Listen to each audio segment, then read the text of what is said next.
આ ચરોતર નાગરિક બેંક ફૂલ ફ્લેજમાં હતી અને એટલા બધા પૈસા બેંક પાસે હતા, સદ્ધર હતી કે બીજી બેંકોને પણ એ ધિરાણ કરતા હતા તે વખતે.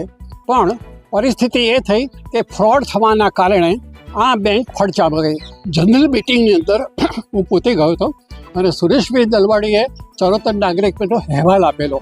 એ અહેવાલની અંદર એમણે એવું કહ્યું હતું કે 800 કરોડ આપણી પાસે બેંકમાં સિલક છે અને પૈસા અમારી પાસે આવશે ત્યારે બાકીના બધાને આપી શકીએ આપણે બધી વાત કરી. આ બોર્ડ પર કેસ કર્યો એટલે 16 ડિરેક્ટરો હતા અમારા, એટલે 16 ડિરેક્ટરોને એમાં આરોપી બનાવવામાં આવ્યા અને એમાં બીજી લગભગ 22 પાર્ટીઓ હતી ધિરાણ લેનારી, એને પણ એમણે ઇન્વોલ્વ કરી કે તમે આ પાર્ટીઓ જોડે ભળી જઈને ખોટું એમણે ધિરાણ કર્યું છે એવું લાગે છે એમ.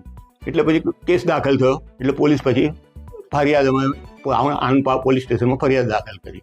એટલે આણંદ પોલીસ સ્ટેશનમાંથી પછી પોલીસોએ જવાબો લીધા અને બધા ડોક્યુમેન્ટ્સ કબજે કર્યા અને બધું કર્યું અને ડિરેક્ટરોની બધાની ધરપકડ કરવા મળી.